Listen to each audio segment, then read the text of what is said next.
ತಿಳಿಸುವುದಕ್ಕ ನಾವು ಚಿಂತನೆ ಹಚ್ಚಿದೇವಂದ್ರ, ನಿರಾಕಾರ ವಿಚಾರಕ್ಕೆ ಚಿಂತನೆ ಹಚ್ಚಿದೇವಂದ್ರ ಇವತ್ತಿನ ಮಾತನಾಡಿದ್ದು ಸವಿಕಲ್ಪ ಸಮಾಧಿ, ನಿರ್ವಿಕಲ್ಪ ಸಮಾಧಿ ಮತ್ತು ಜಾಗ್ರ ಹೇಳ್ಕೊತ ಬಂದಾರ. ಸ್ವಪ್ನ, ಸುಸುಪ್ತಿ, ತೂರ್ಯಾತೀತ ಅವಸ್ಥೆ ಹಿಂಗ್ ಹೇಳ್ಯಾರಂತ ನಾವು ಚಿಂತನೆ ಹಚ್ಚಿದೇವಂದ್ರ ಅದು ನಮ್ಮ ವೃತ್ತಿ ಯಾವಾಗಲೂ ಆತ್ಮಕಾರ ವೃತ್ತಿ ಆಗಿರ್ತದ ಅನ್ನುವಂಥದ್ದನ್ನ ನಾವು ಸ್ಪಷ್ಟ ಮಾಡ್ಕೊಳ್ಳೋಣ.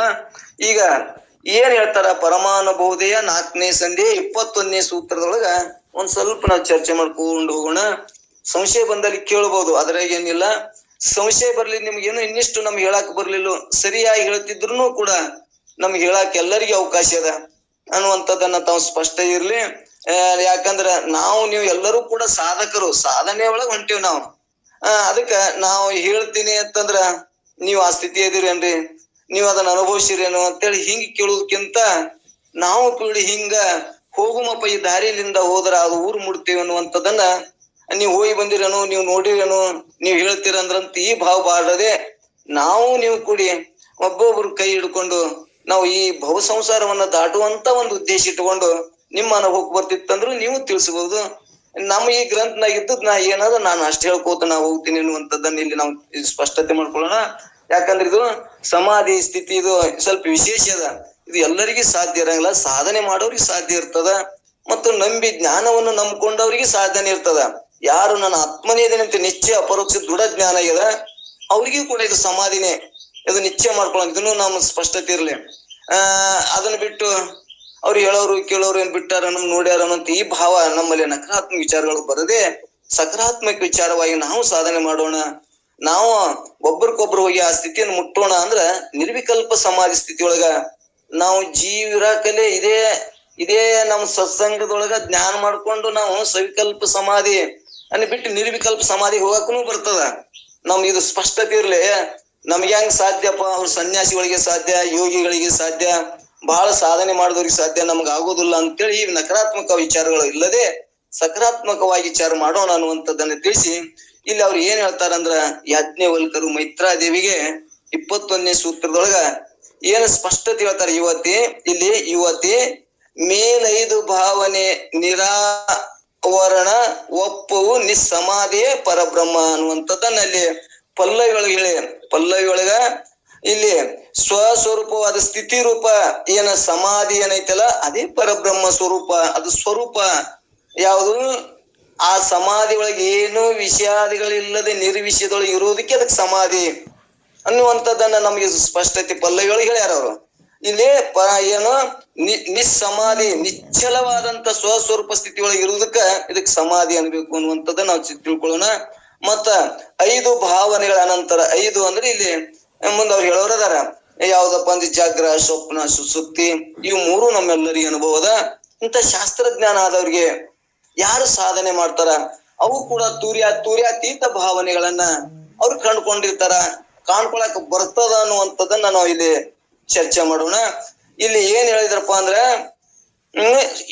ಯುವತಿ ಸ್ತ್ರೀಯರೇ 5 ಭಾವನೆ ಅಂದ್ರೆ ಮೈತ್ರಿಯೇ ಈ ಸ್ತ್ರೀಯಳೆ ಈ 5 ಭಾವನೆಗಳ ಅನಂತರ ನಿರಾವರಣ ಆವರಣವಿಲ್ಲದ ಇವು ಆವರಣ ಇರ್ತಾವ. ಇಲ್ಲಿ ಅಲ್ಲಿ ನಿರಾವರಣ ಆವರಣ ಇಲ್ಲದಂತೆ ಇರುವಂತ ಸ್ಥಿತಿ. ಆ ಸ್ಥಿತಿಗೆ ಏನಂತಾರಪ್ಪ ಅಂದ್ರ ಅಲ್ಲಿ ಸಮಾಧಿ ಅನ್ನುವಂಥದ್ದನ್ನ ತಿಳಿಸುವುದಕ್ಕಾಗಿ ಈ ಪಲ್ಲವಿನ ಹೇಳ್ಕೊಂಡು ಹೊಂಟಾರ. ಇಲ್ಲಿ ಅದರ ತಾತ್ಪರ್ಯ ಅವ್ರು ಹೇಳ್ಯಾರ. ಈ ತರುಣಿಯೇ ಕೇಳು, ಮುಂದೆ ಹೇಳುವ ವೃತ್ತಿ ಆತ್ಮಕ ಜಾಗ್ರತ, ಸ್ವಪ್ನ, ಸುಸುಪ್ತಿ ಮತ್ತು ತೂರ್ಯಾತೀತಗಳೆಂಬ 5 ಅವಸ್ಥೆಗಳ ಮೇಲೆ ಯಾವ ಸ್ವರೂಪ ಉಂಟೋ ಅದು ಏನು ನಿರಾವರಣವಾಗಿರುತ್ತದೆ. ಅಂದರೆ ಈ ತನ್ನ ಸ್ವರೂಪಕ್ಕೆ ಅವಿದ್ಯಾದಿ ಯಾವ ಆವರಣಗಳು ಇಲ್ಲದರಿಂದ ಅದು ನಿರಾವರಣ ಆವರಣವಾಗಿರುತ್ತದೆ. ಮತ್ತು ತನ್ನ ಸ್ವರೂಪದ ಸಮಾನ ಆಕಾರವಾದ ಬುದ್ಧಿಯು ನಿಶ್ಚಲವಾಗುವುದರಿಂದ ಅದಕ್ಕೆ ನಿಸ್ಸಮಾಧಿ ಅನ್ನಬೇಕು. ಸಮಾಧಿ ಎಂದು ಹೇಳಿಸಿಕೊಳ್ಳುವುದು ಇದೇ ಪರಬ್ರಹ್ಮ ರೂಪವಾಗಿರುವುದು. ಅಂದರೆ ಪರಬ್ರಹ್ಮವು ಪರೋಕ್ಷವಲ್ಲ, ಕಿಂತು ಈ ರೀತಿ ತಿಳಿದ ವಿದ್ವಾಂಸರಿಗೆ ಅಪರೋಕ್ಷವಾಗುತ್ತದೆ ಎಂಬ ಭಾವವು ಅನ್ನುವಂಥದ್ದನ್ನ ನಾವು ಇಷ್ಟೊತ್ತನ ಮೊದಲು ನಾವು ಪಲ್ಲವಿಗಳು ಮಾತಾಡ್ಕೊಂಡು ಬಂದೇವೆ. ಏನ್ ಹೇಳಪ್ಪ ಅಂದ್ರೆ ಇದು ಪರೋಕ್ಷ ಅಲ್ಲ. ಯಾರು ಸಾಧನೆ ಮಾಡ್ತಾರ ಅದು ಅವ್ರಿಗೆ ಅಪರೋಕ್ಷ ಜ್ಞಾನ ಆಗ್ತದ. ನಮಗ ಏನಾಗ್ಯದಪ್ಪ ಅಂದ್ರೆ ಪರೋಕ್ಷ ಜ್ಞಾನ ಅದ. ಸಮಾಧಿ ಅಂದ್ರೆ ಏನು, ಬ್ರಹ್ಮ ಅಂದ್ರೆ ಏನು ನಮ್ಗೆಲ್ಲರಿಗೂ ಹೇಳ್ತೀವಿ. ಆದ್ರ ಅಪರೋಕ್ಷ ಅಂದ್ರ ನಾನು ಆ ಬ್ರಹ್ಮನಿದ್ದೇನೆ, ನಾನು ಆತ್ಮ, ನನ್ನಲ್ಲಿ ಯಾವ ಆವರಣಗಳಿಲ್ಲ, ನನ್ನಲ್ಲಿ ಯಾವ ದೇಹಾದಿ ಬುದ್ಧಿಗಳು ನನ್ನೊಳಗಿಲ್ಲ, ಅದು ನಿಜವನೇ ಐತಿ.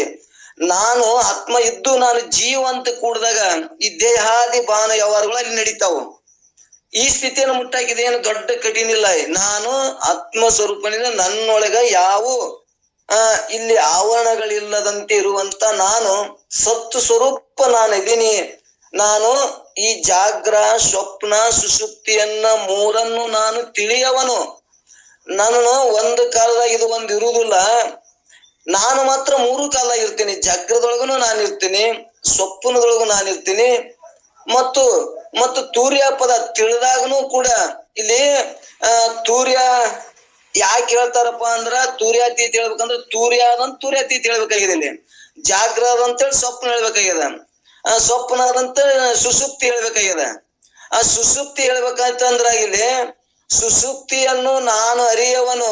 ಇದು ಅಂದ್ರೆ ನಾನು ನಿದ್ದೆ ಒಳಗ ಆನಂದವಾಗಿದ್ದೆ ಅಂದ್ರೆ ಇಂದ್ರಿಯಗಳಿಲ್ಲದೆ ಇರುವಂತ ನನ್ನ ಸ್ವರೂಪ ಸ್ಥಿತಿ ಏನೈತಲ್ಲ, ಸ್ಥಿತಿನೇ ನಾನು ಏನದೀನಿ ಅಂದ್ರ ಅಲ್ಲಿ ತೂರ್ಯವನ್ನ ಇದನ್ನು ನಾನು ತಿಳಿತೀನಿ ಅನ್ನುವಂಥದ್ದನ್ನ ತಿಳ್ಸಾಕ ಇಲ್ಲಿ ತೂರ್ಯ ಹೇಳ್ಬೇಕಾಗಿದೆ. ತೂರ್ಯ ಐತಪ್ಪ ಅಂದ್ರ ತೂರ್ಯಾತೀತ, ಇವೆಲ್ಲವನ್ನು ಮೀರಿದವನು ನೀನದಿ, ನೀನ್ ಅನುಭವಿಸಕ್ ಬರ್ತದ ಅನ್ನುವಂಥದ್ದನ್ನ ಈ 5 ಅವಸ್ಥೆಗಳನ್ನ ನಿಜಗೊಂಡ್ರ ಒಂದು ಮತ್ತಿಷ್ಟು ನಮಗ ನಿರ್ವಿಷಯದೊಳಗೆ ಇರುವುದಕ್ಕ, ಯಾವಾಗಲೂ ಆತ್ಮಕಾರ ವೃತ್ತಿ ಒಳಗೆ ಇರುವುದಕ್ಕ, ಇದನ್ನ ಒಂದು ಸಮಾಧಿ ಒಳಗ ಇರಾಕ ನಮಗೆ ಏನ್ ಮಾಡ್ತಾರ ಅಂದ್ರೆ ಒಂದು ಸಾಧನೆ ಮುಖಾಂತರ ಇಲ್ಲಿ ತಿಳಿಸಿ ಹೇಳ್ಕೋತ ಹೋಗ್ತಾರ. ಇಲ್ಲಿ ನಮ್ಗೆ ಏನಾಯ್ತು ಅಂದ್ರೆ ಇದ್ರಾಗ ಏನು ನಿಶ್ಚಯ ಆಯ್ತು ಅಂದ್ರ ಇಲ್ಲಿ ಪರೋಕ್ಷ ಮತ್ತು ಅಪರೋಕ್ಷ. ಪರೋಕ್ಷ ಜ್ಞಾನ ಎಲ್ಲರೂ ಹೇಳ್ತಾರ, ಇದು ಗುರ್ತಾಯ್ತು, ಇದು ಹೊರಗಿನ ವ್ಯವಹಾರ. ನಾನು ಅಪರೋಕ್ಷ, ನಾನು ಆ ಬ್ರಹ್ಮ ಸ್ವರೂಪನೇ ನಾನದೀನಿ. ನನಗೇನೈತೆ ಅಂದ್ರೆ ಈ ಜಾಗ್ರ, ಸ್ವಪ್ನ, ಸುಷುಪ್ತಿಗಳು ನನಗಿಲ್ಲ. ನಾನು ಈ ಅರಿಯುವನು, ಈ ಜಾಗ್ರವನ್ನು ನಾನು ಅರಿಯುವನು, ಸ್ವಪ್ನವನ್ನು ಅರಿಯವನು, ಸುಷುಪ್ತಿಯನ್ನು ಅರಿಯವನು, ಮತ್ತು ತೂರ್ಯಾತೀತ ಪದಗಳನ್ನು ನಾನು ಅರಿಯವನು. ಇವು ಅರುಸೂತವಂದ್ರ ನಾನು ಇವಕ್ಕ ಅರುಸ್ವರೂಪನೇ ನಾನು ಅದೀನಿ ಎನ್ನುವಂಥದ್ದನ್ನ ನನಗೆ ಅನುಭವಕ್ಕೆ ಬತ್ತು ಅಂದ್ರ ಇವು ಯಾವ ಅವಸ್ಥೆಗಳಲ್ಲಿ ಅದ್ರ ಅವಶ್ಯ ಇಲ್ಲ ಅನ್ನುವಂಥದ್ದನ್ನು ನಾವಿಲ್ಲಿ ತಿಳ್ಕೊಳ್ಳೋಣ. ಇಲ್ಲಿ ಮುಂದೆ ಅದನ್ನೇ ನುಡಿ ಒಳಗೆ ಮತ್ತಿಷ್ಟು ನಮಗ್ ಸ್ಪಷ್ಟ ಹೇಳ್ತಾರ. ಜ್ಞಾನ ರೂಪ ವೃತ್ತಿಗೆ ವಿಭಾಗ ದ್ವಾರ ಜಾಗ್ರ, ಸ್ವಪ್ನ, ಸುಷುಪ್ತಿಗಳೆಂಬ 3 ಅವಸ್ಥೆಗಳನ್ನ ಹೇಳ್ಕೊತ ಬಂದಾರ. ಇವು ಜಾಗ್ರದೊಳಗ ನಾನು ಆತ್ಮ ಜೀವ ಎಲ್ಲಿದ್ದ ವ್ಯವಹಾರ ಮಾಡ್ತೀನಿ ಅನ್ನುವಂಥದ್ದು ನಮ್ ಪಂಚೀಕರಣದ ಗುರ್ತಾಗ್ಯದ. ನೇತ್ರ ಸ್ಥಾನದಾಗಿದ್ದು ಜೀವ ವ್ಯವಹಾರ ಮಾಡ್ತಾನ, ಸ್ವಪ್ನ ಅವಸ್ಥೆಯನ್ನು ಕಂಠಸ್ಥಾನದಾಗಿದ್ದು ವ್ಯವಹಾರ ಮಾಡ್ತಾನ, ಸುಷುಪ್ತಿ ಅವಸ್ಥೆ ಒಳಗ ಹೃದಯ ಸ್ಥಾನದಾಗಿದ್ದು ಜೀವ ವ್ಯವಹಾರ ಮಾಡ್ತಾನ. ಈ ಜೀವ ಅಂದ್ರೆ ಏನು, ಅಲ್ಲಿ ಈ ಅವಸ್ಥೆಗಳನ್ನ ಒಂದು ಅವಸ್ಥೆ ಇದ್ದಾಗ ಒಂದಿರುದಿಲ್ಲ, ಅವ ಜಾಗ್ರದಾಗಿರ್ತಾನ. ಈಗ ಅವಾಗ ಸ್ವಪ್ನ ಸುಷುಪ್ತಿಗಳು ಇರುದಿಲ್ಲ, ಜಾಗ್ರದಾಗ ಒಬ್ಬನೇ ಆತ್ಮ ಜಾಗ್ರದಾಗ ಇರ್ತಾನ, ಜಾಗ್ರದ ವ್ಯವಹಾರಗಳನ್ನ ಎಲ್ಲಾ ಮಾಡ್ತಾನ. ಅವಾಗ ಜೀವ ತನ್ನ ದೇಹ ನಾನು ಅಂತೇಳಿ ಈ ದೇಹ ವ್ಯವಹಾರಗಳನ್ನ ನೇತ್ರ ಸ್ಥಾನದಾಗಿದ್ದು ವಿಶ್ವ ವ್ಯವಹಾರಗಳನ್ನೇ ಮಾಡ್ತಾನ. ಅದೇ ಜೀವ ಸ್ವಪ್ನಕ್ಕೆ ಹೋಯ್ತಂದ್ರೆ ಜಾಗೃತ ಅವಸ್ಥೆ ಅಲ್ಲಿ ವ್ಯವಹಾರ ಇಲ್ಲ, ಅಲ್ಲಿ ಜಾಗೃತ ಅವಸ್ಥೆ ಏನೂ ಇಲ್ಲ. ಮತ್ತ ಅಲ್ಲಿ ಏನ್ ಮಾಡ್ತಾನಂದ್ರ ತಾನೇ ಜೀವ ಅಲ್ಲಿ ತಾನೊಂದು ಲೋಕವನ್ನು ಸೃಷ್ಟಿ ಮಾಡ್ತಾನ. ಸೃಷ್ಟಿ ಮಾಡಿ ಅಲ್ಲಿ ಭೋಗವನ್ನ ಭೋಗಿಸ್ತಾನ, ಸುಖರಾಲಿ ದುಃಖವಾಲಿ. ಅಲ್ಲಿ ಕಂಠಸ್ಥಾನದಾಗಿದ್ದು ಸುಷುಮ್ನ ನಾಡಿ ಒಳಗ ಜೀವ ಸುಷುಪ್ತಿ ಅವಸ್ಥೆಗೆ ಹೋಗುವ ಮುಂದ ಒಂದೇನೋ ಸ್ವಪ್ನ ಬೀಳ್ತಂತ, ಅದು 90 ಸೆಕೆಂಡ್ ಬೀಳ್ತಂತ. 1.5 ನಿಮಿಷ, 90 ಸೆಕೆಂಡ್ ನಮಗ ಕನಸಿನೊಳಗ ನಾವು 100 ವರ್ಷ ಬಾಳ್ವೆ ಮಾಡ್ದಂಗ ಆಗ್ತಂತ. ನಾವು ಬಿದ್ದದ ಕನಸು ಎಷ್ಟದು 90 ಸೆಕೆಂಡ್. 100 ವರ್ಷ ನನಗ ಬಾಳ್ವೆ ಮಾಡ್ಬೇಕಂದ್ರ 100 ವರ್ಷನಾಗ ನಾನು ಮೊಮ್ಮಕ್ಕಳನ್ನ ಲಗ್ನ ಮಾಡ್ದಂಗ ಆಕತ್ತ. ಮೊಮ್ಮಕ್ಕಳನ್ನ ಲಗ್ನ ಯಾವಾಗ ಆಗಿನೋ, ಹೆಂಡತಿನ ಯಾವಾಗ ಲಗ್ನ ಮಾಡ್ಕೊಂಡಿನೋ, ಅದು ಎಲ್ಲಾನು ಕೂಡ ಅವಾಗ ನಮಗ ಸತ್ಯ ಅನ್ನಂಗ್ ತೋರ್ತದ. ಲಗ್ನ ಆಗಿನಿ, ಮಕ್ಳು ನಡೆದಿನಿ, ಮಕ್ಳು ಓದಿಸಿನಿ, ಮೊಮ್ಮಕ್ಕಳನ್ನ ನಾನು ಸಾಲಿ ಕರ್ಕೊಂಡು ಹೋಗಿನಿ, ಕಲಿಸಿನಿ, ಎಲ್ಲಾ ವ್ಯವಹಾರ ಮಾಡೀನಿ ಅಂದಾಗ ಆ 90 ಸೆಕೆಂಡ್ದಾಗ ಏನು ಜಾಗೃತ ಸತ್ಯನೋ ಇದನ್ನ ಸ್ವಪ್ನ ಸತ್ಯನೋ, ಅದನ್ನ ನಾನು ಏನ್ ಹೇಳ್ತೀನಿ ಅಂದ್ರ ಅದನ್ನು ನಾನು ಅಲ್ಲಿ ಸ್ವಪ್ನವನ್ನ ಜೀವ ಮಾಡಿದ ಮನ ಬುದ್ಧಿಗಳಿಂದ ಮಾಡಿದಂತ ಮನಸ್ಸನ್ನಲ್ಲಿ ಸಂಕಲ್ಪಿಕಲ್ಪಿಂದ ಮಾಡಿದಂತ ಸ್ವಪ್ನಾವಸ್ಥೆಯನ್ನ ನಾನು ಆತ್ಮನ ಅರಿತೀನಿ. ನನ್ನಿಂದ ಇದು ಅರಿಸೋತ ಸ್ವಪ್ನ. ಆದ್ರ ಸ್ವಪ್ನದ ವ್ಯವಹಾರಗಳನ್ನ ನಾ ಎಲ್ಲವನ್ನೂ ಹೇಳ್ತೀನಿ. ಯಾವಾಗ ಹೇಳ್ತೀನಿ ಅಂದ್ರ ಸ್ವಪ್ನ ನಮ್ಗೆ ಹೆಂಗ ಅನುಭವಕ್ಕೆ ಬರ್ತದಂದ್ರ ಎಲ್ಲರಿಗೂ ಸ್ವಪ್ನ ಬೀಳ್ತಾವ.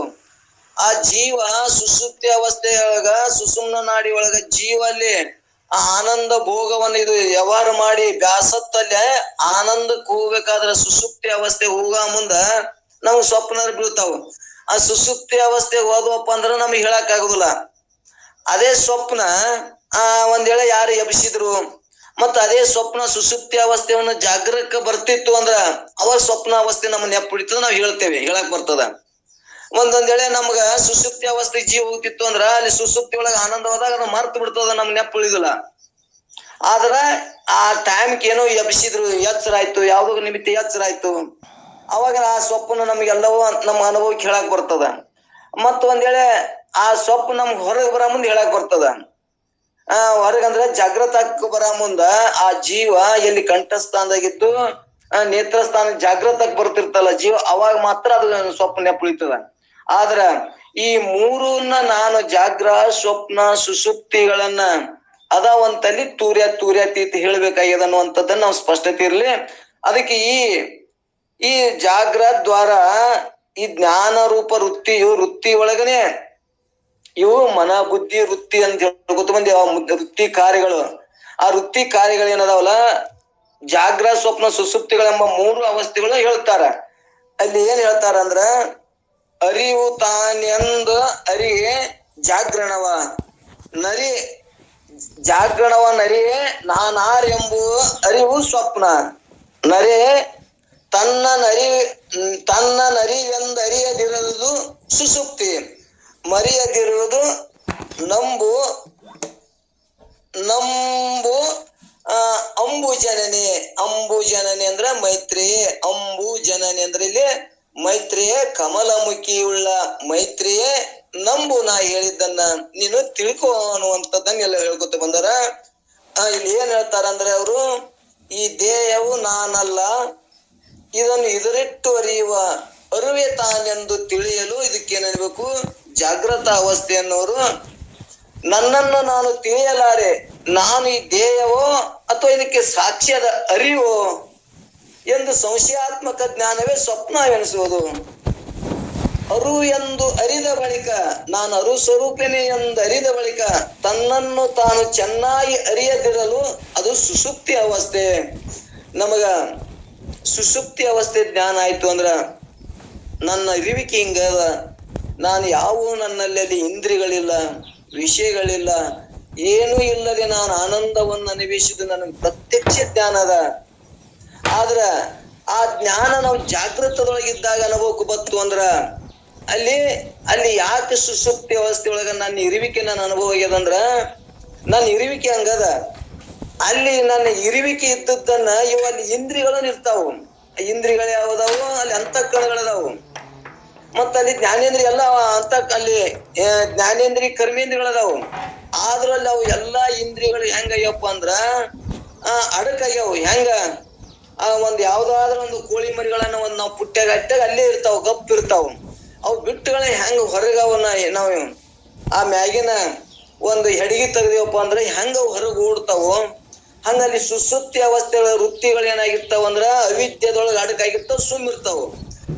ಆದ್ರ ಒಂದ್ ಜರ ಬಿಟ್ಟೇವಪ್ಪ ಅಂದ್ರ ಅವ್ ಮತ್ತೆ ಏನ್ ಮಾಡ್ತಾವ ಅಂದ್ರ ಬಹಿರ್ಮುಖವಾಗಿ ಹೊರಗೆ ಬಂದು ಬಿಡ್ತಾವು. ಅದಕ್ಕಲ್ಲಿ ನನ್ನ ಇರುವಿಕೆ ಜ್ಞಾನ ಇದ್ರೂ ಕೂಡ ನನಗೆ ತಿಳಿಗೊಡ್ಲಾರಂಗ ಏನ್ ಮಾಡ್ಯದಲ್ಲ, ಇದು ಸುಷುಪ್ತಿ ಅವಸ್ಥೆ. ಆ ಅವಸ್ಥೆ ನನಗ ಜ್ಞಾನ ಆಯ್ತು, ಅದನ್ನ ಜಾಗೃತದೊಳಗೆ ತಂದೇವಂದ್ರ ನಾನು ಅಲ್ಲಿ ಇಂದ್ರಿಯಗಳಿಲ್ಲದೆ ವಿಷಯಗಳಿಲ್ಲದೆ ನನ್ನ ಇರುವಿಕೆ ಜ್ಞಾನ ಆನಂದ ಇದ್ದದ್ದು ನನಗೆ ಪ್ರತ್ಯಕ್ಷ ಇದ್ರೂ ಕೂಡ ಜಾಗೃತದ ಅವಸ್ಥೆ ಒಳಗ ಈ ಸಾಧನದಿಂದ ಸತ್ಸಂಗ ಮತ್ತು ಜ್ಞಾನದ ಸಾಧನೆ ದ್ವಾರ ಆ ಇಂದ್ರಿಯಗಳಿವು ಮಿಥ್ಯ ಅದಾವು, ಜಡ ಪದಾರ್ಥದವು ಸುಳ್ಳದಾವ ಅಂತೇಳಿ ನಮ್ಗೆ ಅಪರೋಕ್ಷ ಜ್ಞಾನಕ್ಕಾಗಿ ಅಪರೋಕ್ಷ ಜ್ಞಾನ ಒಂದೇಳೆ ನನಗ ಆಯ್ತು ಅಂದ್ರ ಅನುಭವಕ್ಕೆ ಬಂತು ಅಂದ್ರ ಅವು ಜಾಗೃತ ಅವಸ್ಥೆಯೊಳಗೂ ನಾ ಸುಸುಪ್ತಿ ಅವಸ್ಥೆಯೊಳಗಿದ್ದಂತ ಸಮಾಧಿ ಸ್ಥಿತಿಯನ್ನ ನಾನು ಅನುಭವಿಸಕ್ ನನಗೂ ಸಾಧ್ಯ ಅದ, ಜಾಗೃತೊಳಗೂ ಅನುಭವಿಸಕ್ ಬರ್ತದ ಅನ್ನೋದೇ ಈ ಶಾಸ್ತ್ರದ ಉದ್ದೇಶ ಅದ. ನಮಗ ಜಾಗೃತದೊಳಗ ನಮಗ್ ಎಲ್ಲಾ ಭೋಗ ವ್ಯವಹಾರಗಳದಾವು, ಆದ್ರೂ ನಮಗ್ ಸಮಾಧಾನ ಇಲ್ಲ, ನೆಮ್ಮದಿ ಇಲ್ಲ. ಹೆಂಡತಿ ಮಕ್ಳು ಹೊಲ ಮನಿ ಸಾಕಷ್ಟು ಕೋಟಿಗಟ್ಲೆ ರೊಕ್ಕ ಅದ, ಇದ್ರೂ ಕೂಡ ನಮಗ್ ಯಾಕ ಶಾಂತಿ ಸಮಾಧಾನ ನೆಮ್ಮದಿ ಇಲ್ಲ ಅಂದ್ರ ಅವು ಜಡ ಪದಾರ್ಥಗಳು ನನಗ್ ಸತ್ಯ ಅಂತ ಒಪ್ಕೊಂಡಿನಿ, ಅವು ನಮಗ್ ಎಂದೂ ಸುಖ ಕೊಡುದಿಲ್ಲ. ಯಾವಾಗ ಇವು ಜಾಗೃತದೊಳಗೆ ಇದ್ದು ಅವು ಇರೋ ಲೆಕ್ಕ ಅವು ಜಡ ಅದಾವು, ಮಿಥ್ಯದಾವು, ಕುರ್ಲಿಂದ ಸುಖ ಇಲ್ಲ. ಸುಖ ಎಲ್ಲಿದ? ನನ್ನಲ್ಲಿ ಅದ. ನಾನು ಸುಖ ಸ್ವರೂಪನೇ ನಾನು ಅದೀನಿ ಅನ್ನುವಂಥದ್ದನ್ನ ಆ ಸುಷುಪ್ತಿ ಒಳಗ ಕಂಡಂತದ್ದನ್ನ ಜಾಗೃತ ಅವಸ್ಥೆ ಒಳಗೆ ಕಾಣಕ್ ಬತ್ತು ಅಂದ್ರ ನಾವು ಏನಪ್ಪಾ ಅಂದ್ರ ಆ ಪರಮಾನುಭೂತಿ ನಮ್ಗೆ ತಿಳಿತು ಅಂದಂಗ ನಮ್ಗ ಅರ್ಥ ಆದಂಗ ಅಪರೋಕ್ಷ ಜ್ಞಾನ ಆಗ್ತದ. ಇರ್ಲಿಕ್ಕಂದ್ರ ನಾವ್ ಎಲ್ಲರೂ ಕೂಡ ಆ ಮಾತುಗಳಿಂದ ಪರೋಕ್ಷ ಜ್ಞಾನದೊಳಗೆ ಎದ್ರಾಗ ಇಂದ್ರಿಯಗಳಿಲ್ಲದೆ ಸುಖ ಐತ್ಯಪ್ಪ ಅಂತ ಹೇಳ್ತೇವೆ. ಇವು ಯಾವ ನಮ್ಗೆ ಸುಖ ಕೊಡುದಿಲ್ಲಪ್ಪ ಅಂತ ಮತ್ತೆ ಅದನ್ನೇ ನಾವು ಮೋಹಿಸ್ತೇವೆ, ಅದನ್ನೇ ಗಂಡಿ ಬೀಳ್ತೇವೆ. ಅಂದ್ರೆ ಇದು ಏನಾಗ್ಯದ? ನಮಗ ಪರೋಕ್ಷ ಜ್ಞಾನ ಆಗ್ಯದ, ಅಪರೋಕ್ಷ ಜ್ಞಾನ ಆಗಿಲ್ಲ. ಮತ್ತದು ಹೆಂಗಾಗ್ಯದ ಅಂದ್ರೆ ನಮ್ಗೆ ಅದೃಢ ಆಗ್ಯದ.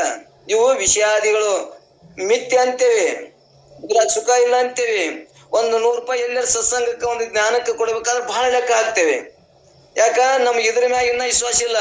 ಏನೋ ಜಗಳ, ಕೋರ್ಟ ಕಚೇರಿ ತಪ್ಪ ಒಮ್ಮೆ ಅಹಂಕಾರಕ್ಕೆ ಬಿದ್ದಾಗ ಕೋಟಿ ಹೋಲಿ ಅವ್ನು ಬಿಡುಂಬೇಡ ಅಂತೇವೆ. ಎಷ್ಟು ಅಹಂಕಾರಕ್ಕನೆ ಒಪ್ಪಗೋತೀವಿ. ಇಂಥ ಸತ್ಸಂಗಕ್ಕೆ ಒಪ್ಪುಗಳ ಒಂದಿಷ್ಟು ಏನೋ ಮಹಾತ್ಮರಿಗೆ, ಸಂತರಿಗೆ ಒಂದಿಷ್ಟು ಉಣಿಸಿ ಕುಣಿಸಿ ಅವ್ರನ್ನ ತೃಪ್ತಿಪಡಿಸಿ ಒಂದಿಷ್ಟು ಅವ್ರಿಗೆ ಅನುಕೂಲ ಮಾಡಿಕೊಡುವಂತ ನಮ್ಗೆ ಯಾರಿಗೆ ವಿಚಾರ ಬರೋದಿಲ್ಲ. ಯಾಕ ಅಂದ್ರ ಈ ನಕಾರಾತ್ಮಕ ಭಾವಗಳ ನಮಗಿನ್ನ ಏನಾಗ್ಯದ? ಅದೇ ಅಪರೋಕ್ಷ ಆಗ್ಯದ, ಅದೇ ದೃಢ ಆಗ್ಯದ. ಈ ವೇದಾಂತ ಜ್ಞಾನ ನಮಗೇನ ಅಪರೋಕ್ಷ ದೃಢ ಜ್ಞಾನ ಆಗ್ಲಾರ್ಕ ನಮ್ಮಲ್ಲಿ ಇಂಥ ವಿಚಾರಗಳು ಇದು ದೌಡ ನಮಗ್ ಗಟ್ಟಿ ಆಗುದಿಲ್ಲ. ಇದಕ್ಕೆ ನಾವು ಮನಪೂರ್ವಕವಾಗಿ ಅಪರೋಕ್ಷ ಜ್ಞಾನ ಮಾಡ್ಕೊಂಡು ಇದೇ ಸತ್ಯ, ನಾನೇ ಸತ್ಯ, ಆತ್ಮವೇ ನಾನು, ನನ್ನ ಸತ್ಯ ಸ್ವರೂಪ ಅದ ಅಂತೇಳಿ ನಮ್ಗೆ ಹಿಂಗ ದೃಢ ಅಪರೋಕ್ಷ ಜ್ಞಾನ ಐತೆ ಅಂದ್ರೆ ಹೆಂಗ? ನಾವು ಅಜ್ಞಾನ ಸಂಸಾರಕ್ಕ ದೃಢ ನಂಬಿ ಅದನ್ನ ಸತ್ಯ ಅಂತ ಒಪ್ಕೊಂಡಿವಿ. ಆದ್ರೆ ಇನ್ನ ವೇದಾಂತ ಸತ್ಯ ಅಂತ ಒಪ್ಕೊಳಕ್ ನಮ್ ಮನಸ್ಸು ಇನ್ನ ತಯಾರಿಲ್ಲ.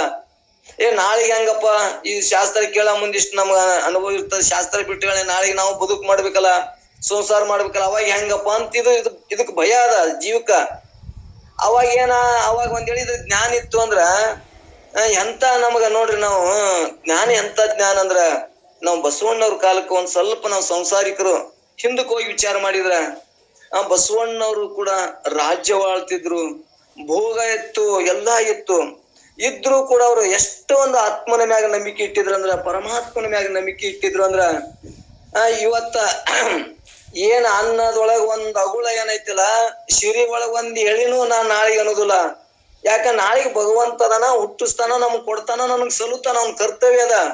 ಅವ ಸೃಷ್ಟಿಗೆ ತಂದಾನ, ಅವನ ನನ್ನ ಪ್ರಾರಬ್ಧ ಮ್ಯಾಗ ತಂದಾನ, ಅವನ ಸಲುತಾನ ಅಂತೇಳಿ ಅಷ್ಟವರಲ್ಲಿ ಒಂದು ವಿಶ್ವಾಸ, ಶ್ರದ್ಧಾ ನಮಗಿತ್ತು. ನಮಗೆ ಯಾಕೆ ಶ್ರದ್ಧಾ ಬರೋಲ್ಲ? ನಾಳೆಗೆ ಹೆಂಗಪ್ಪ ಅಂತ ನಾವು ಇನ್ನ ನನ್ನ ಮ್ಯಾಗ ನನಗ್ ಶ್ರದ್ಧಾ ಇರೋಲ್ಲ. ನಾಳೆಗೆ ನನಗ್ ಇರ್ಲಿಕ್ಕಂದ್ರೆ ಹೆಂಗ, ರೊಕ್ಕ ಇರ್ಲಿಕ್ಕಂದ್ರೆ ಹೆಂಗ, ಊಟ ಇರ್ಲಿಕ್ಕಂದ್ರೆ ಹೆಂಗ, ನಾಳೆಗೆ ನನಗೆ ಏನ್ ಹಾಕದೇನಿಲ್ಲ, ನಾಳಿನ ಭಯ, ಮತ್ ಗಸಕ್ಕನೆ ಸಾವು ಬಂದ್ರೆ ಹೆಂಗ, ಇದು ಎಲ್ಲಾ ಭಯಾದಿಗಳು ಕಾಡ್ತಾವ. ಇವಾಗ ಭಯ, ನಾಳೆಗೆ ಸಾವು ಬಂದ್ರೆ ಹೆಂಗ, ನನ್ನ ಹೆಂಡ್ರು ಮಕ್ಳು ಅವ್ರ ಪರಿಸ್ಥಿತಿ ಏನು ಅಂತೇಳಿದಕ್ಕೆ ಏನಾಗ್ಯದ? ಭಯ ಹೋಗ್ಯದ. ಎಲ್ತನ ಭಯ ಇರ್ತದ. ನಾಳಿಗೂ ನನಗ ಭಗವಂತದನ, ನಾಳಿಗೂ ನನಗ್ ಸಲುತಾನ, ಇದು ನಿಶ್ಚಯ ಐತಿ. ಯಾಕಂದ್ರೆ ಇದು ಎಲ್ಲ ಜಗತ್ತೆಂಬುದು ಬ್ರಹ್ಮಮಯ, ಎಲ್ಲ ಭಗವಂತ ಪರಿಪೂರ್ಣ, ಅವನೇ ತುಂಬಿಕೊಂಡಾನ, ಅವ ನನ್ನನ್ನು ಸಲುವುದಿಲ್ಲ ಅನ್ನುವಂಥದ್ದು ನಮ್ಗಿನ್ನ ನಮ್ಮ ಮನಸ್ಸಿಗೆ ಪ್ರಶ್ನೆ ಕೇಳಕ್ ಆಗೋದು.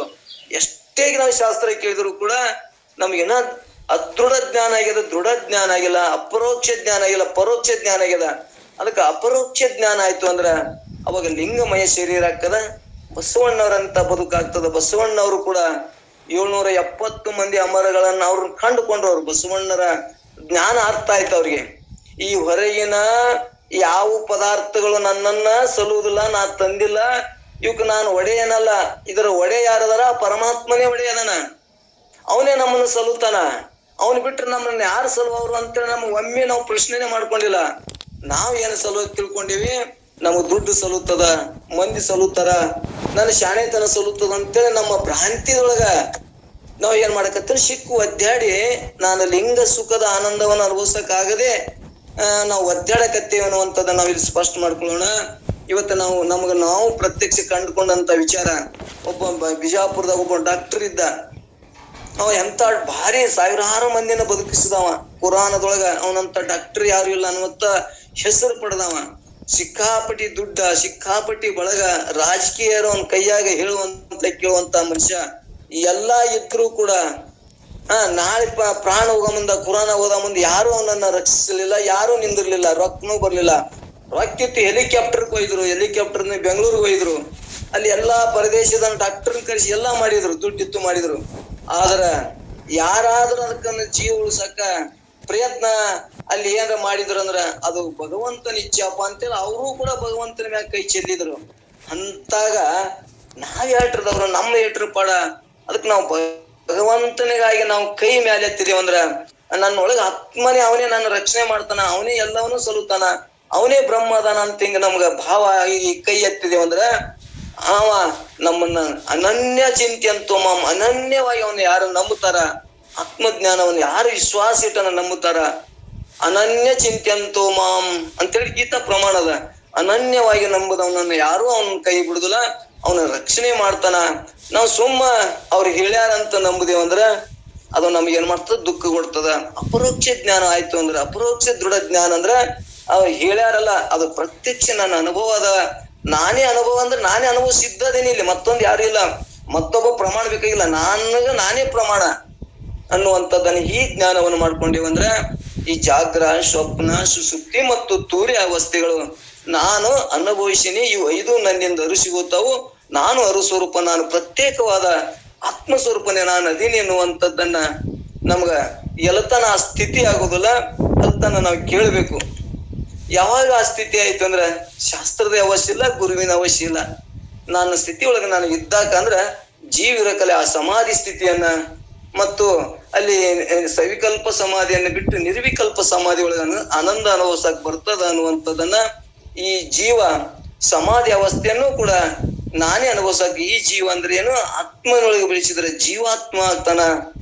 ಇದು ಶರೀರದೊಳಗೆ ಬೆಳೆಸಿದೆಯಪ್ಪ ಅಂದ್ರ ಇದು ಏನಾಗ್ತದ, ಈ ಜೀವ ಶರೀರ ನಾನು ಅನ್ನುವಂತ ಜೀವ ಆಗ್ತದ. ಅದೇ ಜೀವನ ಆತ್ಮನೊಳಗೆ ಬೆಳೆಸಿದ್ರೆ ಜೀವಾತ್ಮ ಆತ್ಮ ಆಗ್ತಾನ ಅನ್ನುವಂಥದ್ದನ್ನ ನಾವು ಸ್ಪಷ್ಟ ಮಾಡ್ಕೊಳ್ಳೋಣ. ಇಲ್ಲಿ ಒಟ್ಟಾರೆ ಈ ದೇಹವು ನಾನಲ್ಲ, ಇದನ್ನ ಇದರಿಟ್ಟು ಅರಿಯುವ ಅರು ತಾನೆಂದು ತಿಳಿಯಲು ಇದಕ್ಕೆ ಏನಾಗಬೇಕು, ಜಾಗೃತಾವಸ್ಥೆ ಅನ್ಬೇಕು. ನನ್ನನ್ನು ನಾನು ತಿಳಿಯಲಾರೆ, ನಾನು ಈ ದೇಹವೋ ಅಥವಾ ಇದಕ್ಕೆ ಸಾಕ್ಷ್ಯದ ಅರಿವೋ ಎಂದು ಸಂಶಯಾತ್ಮಕ ಜ್ಞಾನವು ಇದು ಸ್ವಪ್ನ ಅವಸ್ಥೆ. ಇದು ಹೆಂಗದ, ಸ್ವಪ್ನ ಅವಸ್ಥೆ. ತನ್ನ ವೃತ್ತಿ ಮ್ಯಾಗ ಸ್ವಪ್ನ ಬೀಳ್ತಾವು. ಎಲ್ಲರಿಗೂ ಒಂದೇ ತರ ಬೀಳಲ್ಲ. ನಿನಗೆ ಬಿದ್ದು ಕನಸು ನನಗ್ ಬೀಳಲ್ಲ, ನನಗ್ ಬಿದ್ದು ನಿನಗ್ ಬೀಳಲ್ಲ. ನಮ್ಗೆ ಯಾವ ವಿಚಾರಗಳಿರ್ತಾವೋ ಆ ವಿಚಾರ ಮ್ಯಾಗ ಮನಸ್ಸು ಏನ್ ಮಾಡ್ತದ, ಸಂಕಲ್ಪ ಮಾಡಿ ಹಂಗ ಕನಸು ಕಾಣ್ತದ. ಏನೋ ಹೆಲಿಕಾಪ್ಟರ್ ತಯಾರ ಮಾಡ್ದಂಗ ಆಗ್ತದ, ಬ್ಯಾರೆ ದೇಶಕ್ಕೆ ಹೋದಂಗ ಮಾಡ್ತದ. ಅದ್ರ ಏನು ನೋಡಬಾರ್ದು, ಅದು ಸಂಕಲ್ಪದ ಹೆಂಗಿರ್ತದ ಹಂಗ ವಿಚಾರ ಮಾಡ್ತಾ ಇರ್ತದ.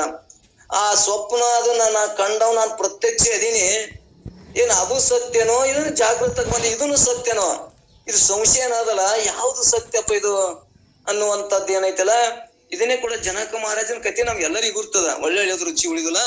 ಇದನ್ನ ಅದು ಸತ್ಯವೋ, ನಾ ರಾಜ್ಯದಾಗ ಕೂತೀನಿ, ನನಗ ನಾನು ಸ್ವಪ್ನದೊಳಗೆ ಭಿಕ್ಷಕನಾಗಿ ಓಡಾಡಕತ್ತಿದ್ದೆ, ಏನ್ ಅದು ಸತ್ಯವೋ ಇದು ಸತ್ಯವೋ. ಅಲ್ಲಿ ಅವಾಗ ಅವ್ರಿಗೆ ಏನ್ ಅನುಭವ ತಂದು ಕೊಟ್ರು ಅಂದ್ರ ಯಾರಿಗದು ಗುರ್ತಾಗ್ಲಿಲ್ಲ. ಯಾರಂದ್ರ ಅಲ್ಲಿ ಅಷ್ಟಾವಕ್ರ ಮುನಿ ಇದೊಂದು ಕಥೆ ಹೇಳ್ತಾರ. ಅಲ್ಲಿ ಯಾವ್ದು ಸತ್ಯ ಅಂದ್ರ ಅಲ್ಲಿ ಅದನ್ನು ಸತ್ಯನೇ, ಸ್ವಪ್ನದಾಗ ಅದು ಸತ್ಯನೇ, ಜಾಗ್ರದೊಳಗೆ ಇದನ್ನು ಸತ್ಯನೇ. ಇದು ಜಾಗ್ರ ಐತಿ ಅಲ್ಪ ಅಂದ್ರೆ ಸ್ವಪ್ನನು ಸತ್ಯನೇ ಅದ ಅನ್ನುವಂಥದ್ದನ್ನ ಅಲ್ಲಿ ಹೆಂಗ್ ತಿಳಿಸ್ಕೊಟ್ರು. ಹಂಗ ಇಲ್ಲಿ ಕೂಡ ಸ್ವಪ್ನದಾಗನು ಕೂಡ ಅದು ನಮಗೆ ಸತ್ಯಾಗಿ ತೋರ್ತದ. ಯಾವಾಗ ನಾನು ಅರಿಯುವಂತ ಸ್ವರೂಪವನ್ನು ಹಿಡ್ಕೊಂಡಾಗ ಇದು ಮನುಷ್ಯನ ಕಲ್ಪನೆ ಐತಿ, ಇದು ನಾನಲ್ಲ, ಇದು ಸುಳ್ಳೇ ಅದ ಅನ್ನುವಂಥದ್ದನ್ನ ಜಾಗೃತಕ್ಕೆ ಬಂದಿಂದ ಹೆಂಗ ಅನುಭವಕ್ಕೆ ಬರ್ತದ. ಹಂಗೆ ಜಾಗೃತ ಅವಸ್ಥೆನೂ ಕೂಡ ನಮ್ಗೆ ಸತ್ಯ ಆಗಿ ತೋರ್ತದೆ. ದೇಹಾದಿ ಬುದ್ಧಿನೇ ಸತ್ಯ, ಇಂದ್ರಿಯಗಳೇ ಸತ್ಯ, ಈ ಪ್ರಪಂಚನೇ ಸತ್ಯ ಅನ್ನೋದೇನ ನಾವು ಭ್ರಾಂತಿ ಆಗ್ಯದಲ್ಲ. ಜ್ಞಾನ ಆಯ್ತು ಅಂದ್ರೆ ಈ ಭ್ರಾಂತಿ ಹೋಗ್ತದ. ನಾನು ಆತ್ಮಸ್ವರೂಪನೇ, ನಾನದೇನೆ, ಇದು ಮಿಥ್ಯದ ತೋರುವಂತ ಇದು ಕಲ್ಪನೆ ಅಂದ್ರ ಸ್ವಪ್ನ ಪದಾರ್ಥದಂತಿದು ಮಿಥ್ಯ ಅದ, ತೋರ್ತದ, ಖರೇನೆ ಅಂತ ಅನಿಸ್ತದ. ಯಾವಾಗ ಜ್ಞಾನ ಆಯ್ತು ಅಂದ್ರೆ ಇದು ಹೆಂಗ್ ಸುಳ್ಳು ಆಗ್ತದ. ಸ್ವಪ್ನ ಆದಗಳೇ, ಸ್ವಪ್ನ ಜಾಗೃತ ಬಂದ ಸ್ವಪ್ನ ಹೆಂಗ್ ಸುಳ್ಳು ಆಗ್ತದ, ಹಿಂಗ್ ಜ್ಞಾನ ಆದಗಳೇ ಇದನ್ನು ಕೂಡ ಸುಳ್ಳನೇ ಅದ ಅನ್ನುವಂಥದ್ದನ್ನ, ಮಿಥ್ಯನೇ ಅದ ಅನ್ನುವಂಥದ್ದು ಹೇಳುವುದಕ್ಕಾಗಿ ಅನೇಕ ರೀತಿಯಿಂದ ಇಲ್ಲಿ ನಮ್ಗ ಪರಮಾನುಭೂತಿ ಅನೇಕ ರೀತಿಯಿಂದ ತಿಳಿಸ್ಕೊತ ಬಂದದ. ಯಾರು ಪುಣ್ಯಾತ್ಮರು ಪರಮಾತ್ಮನ ತಿಳ್ಕೊಂಡು ನಾನೇ ಪರಮಾತ್ಮ ಅಂತ ನಿಶ್ಚಯ ಮಾಡ್ತಾನ, ಅವ ಧನ್ಯನಾಗ್ತಾನ. ನಾವ್ ಇಷ್ಟೆಲ್ಲಾ ಕೇಳಿದ್ರು ಕೂಡ ಇನ್ನ ಸಂಶಯಾದಿಗಳು ಹೋಗ್ಲಿಲ್ಲ ಅಂದ್ರ ನಾವ್ ಇನ್ನೊಂದ್ ಸ್ವಲ್ಪ ಹಿಂದಿನ ಶ್ರವಣ ಮನನಕ ಮತ್ತ ಸಾಧನೆಗೆ ಹೋಗ್ಬೇಕು. ಮತ್ತ ಅಲ್ಲಿ ಸಾಧನೆದೊಳಗ ಮತ್ತ ಸಾಧ್ಯ ಆಗ್ತದ. ಒಳ್ಳೊಳ್ಳೆ ಸತ್ಸಂಗ ಮಾಡ್ಬೇಕು, ಸಾಧನೆ ಮಾಡ್ಬೇಕು, ಅಲ್ಲಿ ಯೋಗ ಧ್ಯಾನಗಳನ್ನ ಮಾಡ್ಬೇಕು. ಮಾಡಿ ಮತ್ತ ಮುಂದ ಇದಕ್ ಬಂದಾಗ ಇದು ಅರ್ಥ ಆಗ್ತದ ಅನ್ನುವಂಥದ್ದನ್ನು ಸ್ಪಷ್ಟ ಮಾಡ್ಕೊಳ್ಳೋಣ.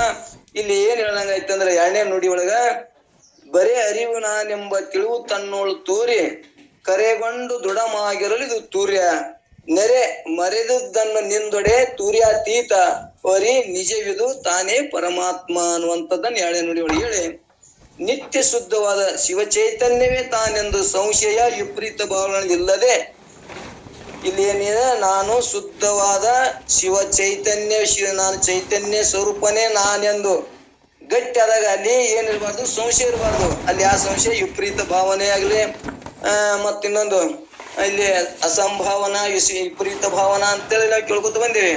ಮತ್ತ ಅದ್ರೊಳಗನು ಕೂಡ ಮತ್ತ ಅನೇಕ ಸಂಶಯಗಳನ್ನು ಅಲ್ಲಿ ಹುಡ್ತಾವ. ನಾವು ಸತ್ಸಂಗ ಕೇಳಕತ್ತೇವೆ, ಇದು ಬ್ರಹ್ಮ ಸತ್ಯ ಅಂತಾರ, ಇದು ಸತ್ಯನೋ ಅಥವಾ ಸುಳ್ಳನೋ, ಹೇಳಾವ ಇವನ್ ಅನುಭವಿಸ್ಯಾನೋ ಇಲ್ಲನೋ, ಹೇಳಾವ ಇವ ನಮ್ ಜಂಗಮ ಜಾತಿ ಗುರು ಅದಾನೋ ಇಲ್ಲೋ, ಇವೆಲ್ಲ ನಮ್ಮಲ್ಲಿ ಏನಾಗ್ತವಪ್ಪ ಅಂದ್ರೆ ವಿಪರೀತ ಭಾವನೆಗಳು ಬರ್ತಿರ್ತಾವ. ಅವು ಎಲ್ಲ ಭಾವನೆಗಳು ಬೇಕಂದ್ರೆ ಸಂಶಯ ವಿಪರೀತ ಭಾವನೆಗಳಿಲ್ಲದೆ ಇರಲು ಅದಕ್ಕೆ ಏನ್ ಹೇಳ್ಬೇಕಂದ್ರೆ ಏನು ಅಲ್ಲಿ ಭಾವನೆಗಳು ಏನಿಲ್ಲ, ಅಲ್ಲಿ ನಾ ಶುದ್ಧ ಶಿವ ಚೈತನ್ಯ ಸ್ವರೂಪನೇ ನಾನು, ಇದು ಒಂದೇ ಭಾವದ. ಇವು ಮೂರು ಇಲ್ಲ, ಅಲ್ಲಿ ಸಂಶಯ ಇಲ್ಲ, ವಿಪರೀತ ಇಲ್ಲ. ಇರಲ್ಲ ಅದಕ್ಕೆ ಏನ್ ಹೇಳ್ಬೇಕು ಅಂದ್ರೆ ಆ ಸ್ಥಿತಿ ಒಳಗೆ ಇರುವುದಕ್ಕ ತೂರ್ಯ ಅನ್ಬೇಕು ಅನ್ನುವಂಥದ್ದನ್ನ, ತೂರ್ಯ ಅವಸ್ಥೆ ಅನ್ಬೇಕು ಅನ್ನೋದೊಂದು ಅವಸ್ಥೆ. ತೂರ್ಯನೂ ಒಂದು ಅವಸ್ಥೆ, ಜಾಗ್ರಣ ಹೆಂಗ ಒಂದು ಅವಸ್ಥೆ ಅದ, ಸ್ವಪ್ನ ಒಂದು ಅವಸ್ಥೆ ಹೆಂಗದ, ಅದು ಒಂದು ತೂರ್ಯನ ಒಂದು ಅವಸ್ಥೆ ಅನ್ನುವಂಥದ್ದನ್ನ ಹೇಳ್ಕೊತ ಹೊಂಟಾರ. ಈ ಶುದ್ಧ ಚೈತನ್ಯವೇ ನಾನೆಂಬ ಜ್ಞಾನಕಾರ ವೃತ್ತಿ ಅಡಗಿರಲಾಗಿ ಯಾವುದು ಉಳಿಮೆಯಾಗಿರುವುದೋ ಅದೇ ತೂರ್ಯಾತೀತ ಅವಸ್ಥೆ, ಅದಕ್ಕ ಪರಮಾತ್ಮನ ಸ್ವರೂಪವಾಗಿರೋದು. ಅಂದರೆ ತಾನೇ ಪರಬ್ರಹ್ಮ ಸ್ವರೂಪ, ನಾನು ಪರಬ್ರಹ್ಮ ಸ್ವರೂಪನೇ ನಾನು ಅದೀನಿ ಅನ್ನುವಂತ ಭಾವ ಆಯ್ತು ಅಂದ್ರ ಇದನ್ನ ನಿರ್ಗುಣದೊಳಗ ಸಗುಣನೇ ಬೇರೆ ನಿರ್ಗುಣನೇ ಬೇರೆ, ಇದನ್ನು ಗಟ್ಟಿರ್ಬೇಕು ನಾವು. ಇದನ್ನ ನಾನೇ ಆ ಪರಬ್ರಹ್ಮ ಸ್ವರೂಪನೇ ಅದೀನಿ ಅನ್ನುವಂತ ಭಾವ ಆಯ್ತು ಅಂದ್ರ ಅದಕ್ಕೆ ಸಮಾಧಿ ಅನ್ನುವಂಥದ್ದು ಹೇಳ್ಕೊತ ಬಂದಾರ. ಸಮಾಧಿಗೂ ಲಕ್ಷಣನೂ ಹೇಳ್ಕೊತ ಬಂದೇವಿ. ಅದ್ರ ಲಕ್ಷಣ ಗುರ್ತಿತ್ತಂದ್ರ ಅದಕ್ಕೆ ಸಂಶಯ ಬರಂಗಿಲ್ಲ. ಸಮಾಧಿ ಅಂದ್ರ ಅದು ಗಸಕ್ಕಣದ ನೆಪ್ಪ ಇರ್ಬೇಕು. ಅನಾತ್ಮಕಾರ ವೃತ್ತಿಗಳಿಂದ ರಹಿತವಾಗಿ, ಅನಾತ್ಮಕಾರ ವೃತ್ತಿಗಳಿಂದ ರಹಿತವಾಗಿ ಯಾವ ಚೈತನ್ಯದ ಕೇವಲ ಆತ್ಮಾಕಾರ ಅವಸ್ಥೆ ಇರುವುದು ಅದಕ್ಕೆ ಸಮಾಧಿ, ಅದಕ್ಕೆ ಸಾಕ್ಷಾತ್ಕಾರ ಅನ್ಬೇಕು ಅನ್ನುವಂಥದ್ದನ್ನ ನಾವು ಗಟ್ಟಿ ಮಾಡ್ಕೊಳ್ಳೋಣ. ಇಲ್ಲಿ ಮುಂದ ಮೂರನೇ ನುಡಿ ಒಳಗೆ ಏನ್ ಹೇಳ್ತಾರ ಅಂದ್ರ ನಿರಾವರಣ ಸಮಾಧಿ ಸ್ವರೂಪನ್ನ ನಿರಾವರಣ, ಇಲ್ಲಿ ಆವರಣ ಇಲ್ಲದಂಥದ್ದು ನಿರಾವರಣ ಅನ್ನುವಂಥದ್ದನ್ನ ಇಲ್ಲಿ ಇನ್ನೊಂದು ಮೂರನೇ ನುಡಿ ಒಳಗೆ ಹೇಳ್ಕೊತ ಹೋಗ್ತಾರ. ಮೂರನೇ ನುಡಿ ನೋಡ್ರಿ, ಪರಮಾತ್ಮ ನಾನೆಂದು ಪರೀಕ್ಷಿಸಿ ಜಗವಿದು ಪಾರಮಾರ್ಥದಿಂದಿದೆ ಖುಷಿ ಅಂದು, ಪಾರಮಾರ್ಥದಿಂದ ತಿಳ್ಕೊಂಡು ಇದು ಖುಷಿ ಅಂದು ಪರಮಾನುಭವದಿಂದ ಅರಿದು ನಿಲ್ಲಲದು ನಿರಾವರಣ ಸಮಾಧಿ ಅನಿಸುವುದು ಅನ್ನುವಂಥದ್ದನ್ನ ಹೇಳ್ಕೊತ ಬಂದಾರ. ಇಲ್ಲಿ ಏನ್ ಹೇಳ್ತಪ್ಪ ಅಂದ್ರ ಪಾರಮಾರ್ಥದಿಂದ ಇದು ಸತ್ಯವಾಗಿದೆಯೋ ಸುಳ್ಳಾಗಿದೆಯೋ ಅಂತೇಳಿ ನಮಗ್ ಸಂಶಯ ಇದ್ದದ್ದನ್ನ ಪರಮಾನುಭವದಿಂದ ಅಂದ್ರೆ ಶ್ರುತಿ, ಇದು ಪರಮಾನುಭವದೇ ನಿಜಗುಂಡ್ರಿ ಅವ್ರು ತಮ್ಮ ಅನುಭವದಿಂದ ಹೇಳಿಲ್ಲ, ಅವೆಲ್ಲಾ ಶ್ರುತಿ ಸ್ಮೃತಿ ಪ್ರಮಾಣಗಳನ್ನು ಕೊಟ್ಟು ಹೇಳ್ಕೊತ ಬಂದಾರ. ಇದನ್ನ ಪ್ರಮಾಣ ಇದಕ್ಕೆ ಯಾವ್ದಪ್ಪ ಅಂದ್ರೆ ಯಾವ್ದಂದ್ರೆ ಸ್ಮೃತಿ ಹಿರಿಯ ಅಲ್ಲಿ ಮೊದಲ ವೇದಗಳು, ಶ್ರುತಿ ಸ್ಮೃತಿ, ಈ ಉಪನಿಷತ್ತುಗಳು ಎಲ್ಲವೂ ಪ್ರಮಾಣ ಕೊಟ್ಟು ನಾ ಹೇಳ್ತೀನಿ ಅಂತ ಹೇಳ್ಕೊತ ಬಂದಾರ. ಈ ಪರಮಾನುಭೂತಿ ಆಗ್ಬೇಕಾದ್ರೆ ಎಲ್ಲವನ್ನು ಒಳಗೊಂಡೈತಿ. ಶ್ರುತಿ ಸ್ಮೃತಿ ಉಪನಿಷತ್ತು ವೇದಾಂತಗಳಲ್ಲ, ವೇದಗಳ ಸಾರವಾದಂತ ಈ ಪರಮಾನುಭೂತಿ ಹಿಂಗ್ ಹೇಳ್ತದ. ಶ್ರುತಿ ಅಂದ್ರೆ ಗುರುಗಳ ಬೋಧದಿಂದ ಇದು ಜನ್ಯವಾದ ಸಾತ್ಮಜ್ಞಾನದಿಂದ ಅರಿದ ಇಲ್ಲಿ ತಿಳಿದು ಅಲ್ಲಿ ನಿಲ್ಲಲು ಅದಕ್ಕೆ ಏನ್ಬೇಕಂದ್ರ ಸಮಾಧಿ ಅನ್ಬೇಕು. ಅದು ನಿರಾವರಣ ಸಮಾಧಿ. ಅಲ್ಲಿ ಯಾವ ಇನ್ನ ಸಂಕಲ್ಪದ ಯಾವ ಇಲ್ಲ, ಅಲ್ಲಿ ನಿರಾವರಣ ಸಮಾಧಿ ಅನ್ನುವಂಥದ್ದನ್ನ ಈ ಮೂರಿನ ನುಡಿಯೊಳಗೆ ಹೇಳ್ಕೊತ ಬರ್ತಾರ. ಆವರಣವಿಲ್ಲದ್ದೇ ಸಮಾಧಿ ಅನ್ನುವಂಥದ್ದನ್ನ ಹೇಳಿ ಈಗ ಮೂರನೇ ನುಡಿ ಒಳಗ ಅವ್ರ ತಾತ್ಪರ್ಯ ಏನ್ ಹೇಳ್ತಾರಂದ್ರ ವೃತ್ತಿಗಳ ಭಾವನೆಗಳನ್ನು ಪ್ರಕಾಶಿಸುವಂತ ತೂರ್ಯಾತೀತ ಸ್ವರೂಪವಾದದ್ದು ಯಾವುದುಂಟು ಅದು ಪರಮಾತ್ಮ ಸ್ವರೂಪೇ ಆಗಿರುವುದು. ಅದು ತಾನೇ ಇದ್ದಾನೆ, ಅದು ತಾನೇ ಮತ್ತೊಂದು ಬ್ಯಾರೆ ಹೇಳೋಬ್ಬ ಅಲ್ಲಿ ಕೇಳೋಬ್ಬ ಅಲ್ಲಿ ತಾನೇ ಅದಾನ, ತನ್ನ ಸ್ವರೂಪನೇ ತಾನು ಏನ್ ಮಾತಾಡಕತ್ತಲ್ಲ ಅವನೇ ತಾನು, ಕೇಳವನೇ ತಾನು, ಮತ್ ಕೇಳೋಬ್ಬ ಇನ್ನೊಬ್ಬ ಅದಾನ ಅಂತಿಲ್ಲ, ಕೇಳವನೇ ನಾನು, ಆತ್ಮನೇ ನಾನು ಅದೀನೇನು ಅಂತ ಈ ಭಾವ ನಮಗ್ ಗಟ್ಟಿ ನೆಲೆಗೊಂಡಾಗ ಇದು ತಿಳಿದಾಗ ಅದೇನಾಗ್ತದಪ್ಪ ಅಂದ್ರೆ ಇದು ಈ ವೃತ್ತಿಗಳ ಭಾವನೆಗಳನ್ನು ಪ್ರಕಾಶಿಸುವಂತ ತೂರ್ಯಾತೀತ ಸ್ವರೂಪವಾದದ್ದು ಯಾವುದುಂಟು ಅದೇ ಪರಮಾತ್ಮ ಸ್ವರೂಪವೇ ಆಗಿರುವುದು.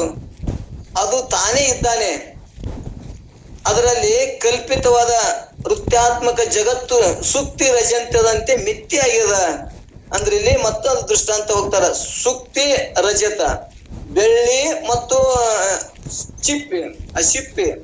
ಆ ಶಿಪ್ಪಿ ಒಳಗೆ ಏನಾಗಿದೆ ಅಂದ್ರ ಶಿಂಪಿ ಅದು ಏನ್ ಮಾಡ್ತದ, ಬೆಳ್ಳಿಗತೆ ತೋರ್ತದ.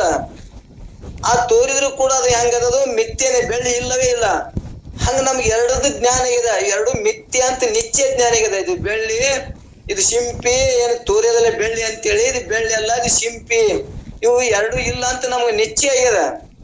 ನಿಶ್ಚಯ ಆದಾಗ ರಜತದಂತೆ ಮಿಥ್ಯ ಆಗಿರ್ತದೆ. ಹೀಗೆ ತನ್ನ ಸ್ವಂತ ಅನುಭವದಿಂದ ವಿಚಾರ ಮಾಡಿ ನೋಡಲಾಗಿ ಅದಕ್ಕೆ ಏನನ್ನಬೇಕು ಅಂದ್ರ ಆ ನಿರಾವರಣ ಸಮಾಧಿ, ಅಲ್ಲಿ ಏನು ನಮ್ಗೆ ಸಂಶಯ ಇಲ್ಲದೆ ಇರುವುದಕ್ಕೆ ಅದು ನಮಗ ಜ್ಞಾನ ಆಗ್ಯದ. ಏನದು ದೇಹಾದಿ ವ್ಯವಹಾರಗಳು ನನಗೆ ಮಿಥ್ಯ ಆಗ್ಯದ, ನನಗೆ ಸತ್ಯ ಅಂತ ತೋರ್ತಿತ್ತು.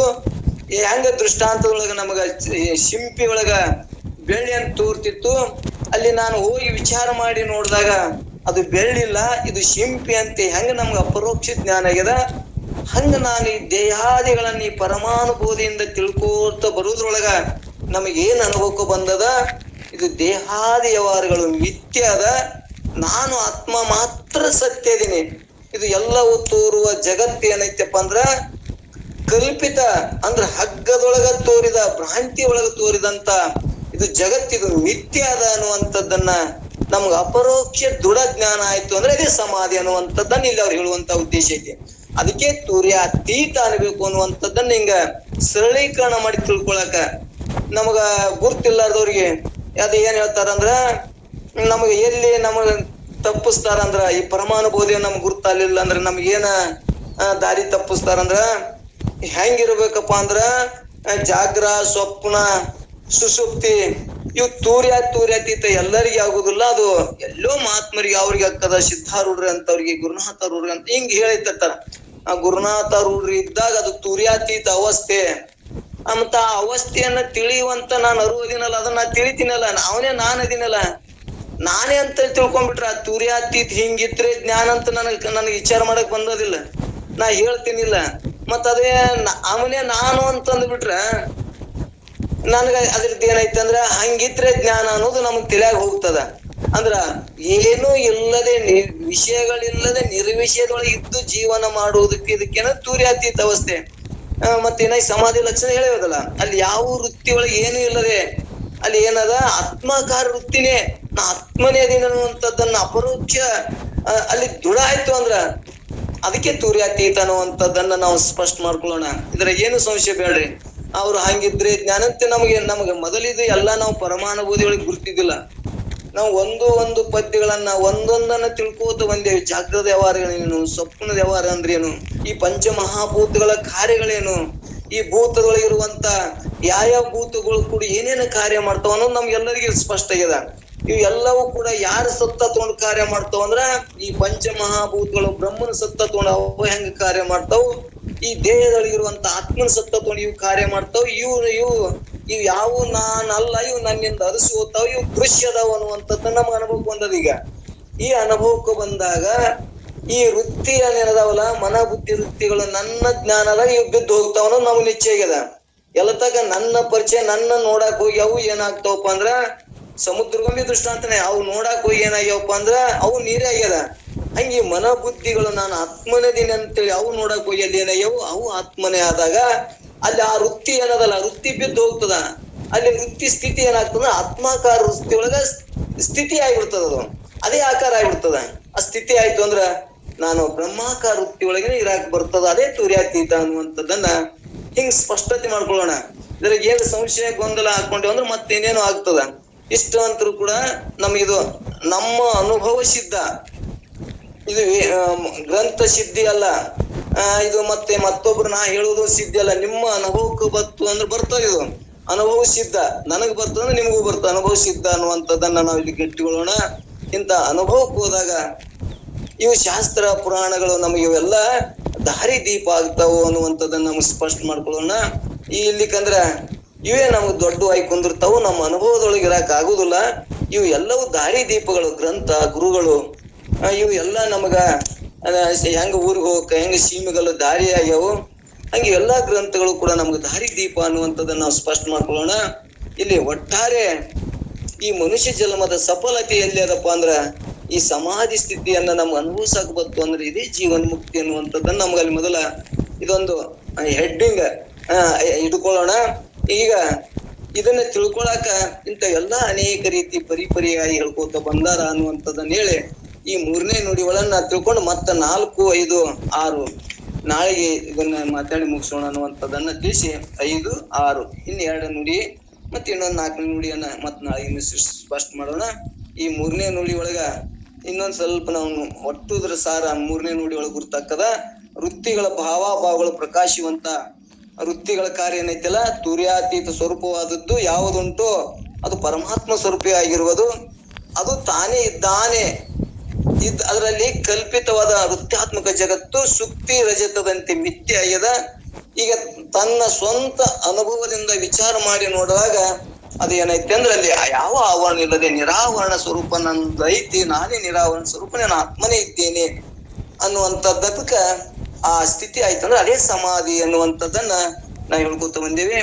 ಇನ್ನು ಸಮಾಧಿ ಒಳಗ ಕೂಡ ಇಲ್ಲಿ ಜ್ಞಾತೃ ಜ್ಞಾನ ಜ್ಞೇಯಗಳ ತ್ರಿಪುಟಿಗಳನ್ನು ಇರುವುದಿಲ್ಲ ಅನ್ನುವಂಥದ್ದನ್ನು ನಮ್ಗೆ ಸ್ಪಷ್ಟ ಮಾಡೋಣ.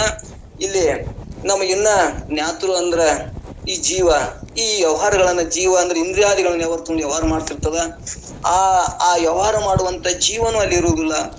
ಮತ್ತು ಜ್ಞಾನ ಇದನ್ನ ಎಲ್ಲವನ್ನು ನಮ್ಗೆ ತಿಳಿಸುವಂತ ಜ್ಞಾನ ಮತ್ತು ತ್ರಿಪುಟಿ ಜ್ಞಾತೃ ಜೀವ ಜ್ಞಾನ ಮತ್ತು ಜ್ಞೇಯ ಈ ಅರಿಯುವಂತ ಇವು 3 ಕೂಡ ಅಲ್ಲಿ ಏನಾಗ್ತದ ಅಂದ್ರ ನನ್ನ ಜ್ಞಾನ ಆದಾಗ ಈ ತ್ರಿಪುಟಿಗಳ ಕೂಡ ಅವಂಗ ಯಾವ ಲೇಪನ ಆಗುದಿಲ್ಲ ಅನ್ನುವಂಥದ್ದನ್ನು ಕೂಡ ಆ ಜ್ಞಾತೃ ಜ್ಞಾನ ಜ್ಞೇಯ ರೂಪವಾದ ತ್ರಿಪುಟಿ ಭಾನ ಸಹಿತವಾಗಿ ಅವ್ರ ಭಾನ ಇಲ್ಲದೆ ಅದ್ವಿತೀಯ ಅಂದ್ರೆ ಒಂದೇ ಆತ್ಮ ಒಬ್ಬನೇ ಒಂದೇ ಆ ಅದ್ವೈತ ಬ್ರಹ್ಮದಲ್ಲಿ ಅಂತಃಕರಣ ವೃತ್ತಿ ಅಲ್ಲ. ಆ ಅಂತಃಕರಣ ವೃತ್ತಿ ಏನಾಗ್ಯಾವ ಆ ಸ್ಥಿತಿ ಏನಾಗ್ಯದಲ್ಲ ಅಲ್ಲಿ ಬ್ರಹ್ಮಾಕಾರ ಸ್ಥಿತಿ ಆಗ್ಯದಲ್ಲ, ಅದಕ್ಕೆ ಸವಿಕಲ್ಪ ಸಮಾಧಿ ಅನ್ನಬೇಕು. ಅಂದ್ರೆ ಇಲ್ಲಿ ಸವಿಕಲ್ಪ ಸಮಾಧಿ ಅಂದ್ರೆ ಇನ್ನ ನಮಗೇನಾಗಿತ್ತ ಇದನ್ನ ಎಲ್ಲವನ್ನ ಹೇಳುವಾಗ ಇವೆಲ್ಲ ತ್ರಿಪುಟಿ ಜ್ಞಾನ ಇತ್ತು. ಆ ತ್ರಿಪುಟಿ ಜ್ಞಾನದಿಂದ ನಮಗೇನಾಗಿದೆ ಅಲ್ಲಿ ಸವಿಕಲ್ಪ ಸಮಾಧಿ ಆಗ್ಯದ. ಸವಿಕಲ್ಪ ಸಮಾಧಿದಿಂದ ಇವು ಎಲ್ಲವೂ ಕೂಡ ಮಿಥ್ಯ, ನಾನೇ ಒಂದೇ ಸತ್ಯ ಅಂತೇಳಿ ಅಲ್ಲಿ ಆತ್ಮಾಕಾರ ವೃತ್ತಿ ಆಯ್ತು ಅಂದ್ರ ಅದಕ್ಕೆ ಏನಾಗ್ಬೇಕಂದ್ರ ಅಲ್ಲಿ ಆ ತುರ್ಯಾತೀತನೂ ಆ ಪದನೂ ಬಳಸೋಣ. ಮತ್ತ ಅಲ್ಲಿ ಇನ್ನೊಂದ್ ಏನಪ್ಪಾ ಅಂದ್ರ ನಿರ್ವಿಕಲ್ಪ ಸಮಾಧಿನೂ ಬಳಸೋಣ. ಮತ್ತದಕ್ಕ ಶಬ್ದಾನುವಿದ್ದಕ್ಕೆ ಸವಿಕಲ್ಪ ಸಮಾಧಿ ಬಳಸೋಣ. ಅಲ್ಲಿ ಶಬ್ದಾನು ವಿದ್ದಕ್ಕೆ ಏನಾಗಬೇಕಪ್ಪ ಅಂದ್ರ ಅಲ್ಲಿ ನಿರ್ವಿಕಲ್ಪ ಸಮಾಧಿಯನ್ನ ತಿಳ್ಕೊಳ್ಳೋಣ. ಅದಕ್ಕೆ ಏನಾಗಬೇಕು ನಿರ್ವಿಕಲ್ಪ ಸಮಾಧಿಯನ್ನ ತಿಳ್ಕೊಳ್ಳೋಣ. ಸವಿಕಲ್ಪ ಸಮಾಧಿ ನಿರ್ವಿಕಲ್ಪ ಸಮಾಧಿ. ಇನ್ನ ದೇಹಾದಿ ತ್ರಿಪುಟಿ ಭಾನ ಇದ್ದಿದ್ದು ಸವಿಕಲ್ಪ ಸಮಾಧಿ, ಅದು ಭಾನ ಇಲ್ಲದೆ ಇರುವುದು ನಿರ್ವಿಕಲ್ಪ ಸಮಾಧಿ ಅನ್ನುವಂಥದ್ದನ್ನ ಇಲ್ಲಿ ನಾವು ಸ್ಪಷ್ಟ ಮಾಡ್ಕೊಳ್ಳೋಣ. ಮತ್ತು ಮುಂದ ಅಹಂ ನಾನು ಬ್ರಹ್ಮನೇ ಇದ್ದೇನೆ ಈ ಶಬ್ದದಿಂದ ಈ ಶಬ್ದನು ಕೂಡ ಅಲ್ಲಿ ಅಹಂ ಬ್ರಹ್ಮಾಸ್ಮಿ ನಾನು ಬ್ರಹ್ಮನೇ ಇದ್ದೇನೆ ಅನ್ನುವಂಥದ್ದು ಆ ಶಬ್ದನು ಕೂಡ ಅಡಗಿ ಹೋಗ್ಬೇಕು ಅನ್ನುವಂಥದ್ದನ್ನ ನಾವು ಹಿಂದಕ್ಕೆ ಅನೇಕ ದೃಷ್ಟಾಂತ ಹೇಳ್ಕೊತ ಬಂದೇವಿ. ಮತ್ತೆ ಈ ಸಂದರ್ಭ ಕೇಳೋಣ. ನಾನು ಬ್ರಹ್ಮನೇ ಇದ್ದೇನೆ ಅನ್ನೋದು ಇದೊಂದು ಏನಾಯ್ತು, ಇದೊಂದು ಭ್ರಾಂತಿನೇ, ಇದೊಂದು ಸವಿಕಲ್ಪ ಸಮಾಧಿ, ಅಜ್ಞಾನದ ಅವಸ್ಥೆನೆ. ಅಲ್ಲಿ ನಾನು ಬ್ರಹ್ಮ ಇದ್ದೇನೆ ಅನ್ನೋದು ಕೂಡ ಅಲ್ಲಿ ಏನಾಗ್ತದ ಇರ್ಲಾರ್ದ ಸ್ಥಿತಿಗೆ ಅದಕ್ಕೇನಂದ್ರೆ ಅಹಂ ಬ್ರಹ್ಮಾಸ್ಮಿ ಅನ್ನುವಂಥದ್ದನ್ನ ನಮ್ಮ ಅನುಭವ ಮಾಡ್ಕೊಟ್ಟಿವಿ. ಒಬ್ಬ ಏನೋ ನಮ್ಮಂತ ಪಂಡಿತ ಟಾಂಗದಾಗ ಕೂತು ಶಾಸ್ತ್ರವನ್ನ ಕೇಳಿ ಅಹಂ ಬ್ರಹ್ಮಾಸ್ಮಿ ಅಂತಿದ್ನಂತ ಸುಮ್ ದೃಷ್ಟಾಂತಕ್ಕೆ ಹೋದಾಗ ಗುರ್ತಾಗ್ತದೇನೋ. ಅಹಂ ಬ್ರಹ್ಮಾಸ್ಮಿ ಅನ್ಕೋತ ಹೊಂಟಿದ್ನಂತ. ಅವಾಗ ಒಬ್ಬ ಸಾಮಾನ್ಯ ಟಾಂಗದಾಗ ಕೂತಾಗಿ ಮಾತುಗಳನ್ನ ಕೇಳಿ ಅವನು ಇವಾಗ ಹೆಂಗ ತಿಳಿಸ್ಬೇಕು ಅಂತ ತಿಳಿಸೋದಕ್ಕಾಗಿ ಅವನು ಏನಾಕತ್ನಂದ್ರ ನಾನು ಟಾಂಗಾವಾಲ ಅನ್ನಕತ್ನಂತ. ಅವಾಗ ನಾನು ಟಾಂಗಾವಾಲ ಅನ್ನಕತ್ತಾಗ ಅವ ಕೇಳಿದಂತ ಪಂಡಿತ, ಯಾಕೋ ನೀನು ಟಾಂಗಾದಾಗ ಕೂತಿ ಟಾಂಗಾವಾಲ ಟಾಂಗ ನಡೆಸ್ತಿ, ಮತ್ತೆ ಯಾಕೆ ಟಾಂಗಾವಾಲ ನೀ ಅಂತೀಯ ಅಂತಂತ. ಅವಾಗ ಅವ ತಿಳಿಸೋದಕ್ಕಾಗಿ ಏನಂತ, ನೀನು ಏನದೆ ನೀನು ಬ್ರಹ್ಮನೇ ಇದೆ, ಮತ್ತ ಅಹಂ ಬ್ರಹ್ಮಾಸ್ಮಿ ಅಂತೀಯಲ್ಲ, ನೀ ಬ್ರಹ್ಮ ಅಲ್ಲ ಅನ್ನುವಂತ ಪ್ರಶ್ನೆ ಮಾಡಿನಂತ. ಅವಾಗ ಅವಾಗ ಏನಾಯ್ತಂದ್ರ ತನ್ನ ಅರಿವು ಆಯ್ತು ಅಂದ್ರ ಅದನ್ನೂ ಕೂಡ ನಾನಲ್ಲ, ಅಹಂ ಬ್ರಹ್ಮ ಅನ್ನೋದನ್ನು ಕೂಡ ಅಲ್ಲಿ ಏನಾಗ್ತದ ಲಯ ಆಗ್ತದ ಅನ್ನುವಂಥದ್ದನ್ನ ನಾವು ತಿಳ್ಕೊಬೇಕಾಗ್ತದ. ಇಲ್ಲಿ ಒಟ್ಟಾರೆ ನಿರ್ವಿಕಲ್ಪ ಸಮಾಧಿ ಅಂದ್ರೆ ಏನು, ಸವಿಕಲ್ಪ ಸಮಾಧಿ ಅಂದ್ರೆ ಏನು, ಆ ಸಮಾಧಿ ಒಳಗ ಪರಿ ಏನು, ಮತ್ತೆ ತ್ರಿಪುಟಿ ಅಂದ್ರೆ ಏನು ಅನ್ನುವಂಥದ್ದನ್ನ ನಮ್ಮ ಎಲ್ಲರಿಗೂ ಕೂಡ ಸ್ವಲ್ಪ ಇದನ್ನ ಒಂದೇ ದಿವಸ ಕೇಳಬಾರ್ದು. ಒಳ್ಳೆ ವಿಚಾರ ಮಾಡ್ಕೋತ ಚರ್ಚೆ ಮಾಡ್ಕೋತ ಹೋದೇವಂದ್ರ ಮತ್ತಿಷ್ಟು ನಮ್ಗೆ ಗಟ್ಟಿ ಆಗ್ಲಿ ಅನ್ನೋದೇ ಆ ಸಿದ್ಧಾವಣದಲ್ಲಿ ಪ್ರಾರ್ಥನೆ ನಮ್ಮೆಲ್ಲರದು. ಆ ಗಟ್ಟಿ ಆಗೋದು ಯಾಕ ನಮ್ಮ ವಿಷಯಾವೃತ್ತಿ ಒಳಗ್ ಬಹಳ ಮಲ್ಲಿನ ಆಗ್ಯದ. ಇದು ದೇಹಾದಿ ಬುದ್ಧಿನೇ ಒಪ್ಕೊಳಕತ್ತದ, ಇನ್ನ ಆತ್ಮ ಬುದ್ಧಿಗೆ ಇದು ಬರಾಕ್ ಆಗೋಲ್ದು. ಒಂದ್ ದಿವ್ಸ ಬಹಳ ಏನೋ ಒಂದ್ ಹಿತ್ಲಿ ಕೇಳ್ದಂಗ ಮಾಡ್ತದ, ಮರುದಿವ್ಸ ಮತ್ತೆ ಈ ಪ್ರಪಂಚದೊಳಗೆ ವ್ಯವಹಾರ ಮಾಡೋದ್ರಿಂದ ಮತ್ತೆ ಪ್ರಪಂಚದವರೆಗೆ ಹೋಗ್ಬಿಡ್ತದ, ಮರುದಿವ್ಸ 4 ದಿವ್ಸ ಬರೋದಿಲ್ಲ.